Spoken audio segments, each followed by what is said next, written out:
Hello sir வணக்கம் sir, நாங்க Airtel ஆபீஸ்ல பேசுறோம் சார். சொல்லு தாயே. சார் நீங்க ஒரு மாசமா ரீசார்ஜ் பண்ணாம இருக்கீங்க. நீங்க ரீசார்ஜ் பண்ணலாம் ஒரு சிம் கட் ஆயிரும் சார். எங்க தாயி இந்த வேலை வெட்டிக்கு தான் போனேன். ஓனர் சம்பளம் வேற கொடுக்கணும். அது வேலை வெட்டிலாம் வாங்கிக்கிறாங்க. சம்பளம் கேட்டா மட்டும் அவங்க கவட்டையில சுளுக்கு பிடிச்சிக்க மாட்டேங்குது தாயே. சார் நீங்க ரீசார்ஜ் மட்டும் பண்ணிக்கங்க சார். அதான் தாய், இந்த அப்புறம் 1000 ரூபாய் காசெல்லாம் கூட வச்சிருந்தேன். அந்த சொந்தக்காரங்க வந்தாங்க, எல்லாம் கறி காயின்னு எல்லாம் திருநெல்வேலி விட்டு போயிட்டாங்க தாயே. சார் அதெல்லாம் ஏன் சார் சொல்றீங்க? நீங்க ரீசார்ஜ் மட்டும் பண்ணிக்கங்க சார்.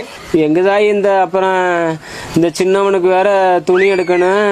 அப்புறம் இந்த எனக்கு வேற டவுசர்லாம் கிழிஞ்சு போச்சு.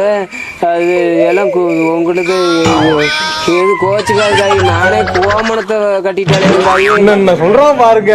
எனக்கு வேற இது இது டவுசர்லாம் வேற எடுக்கணும்.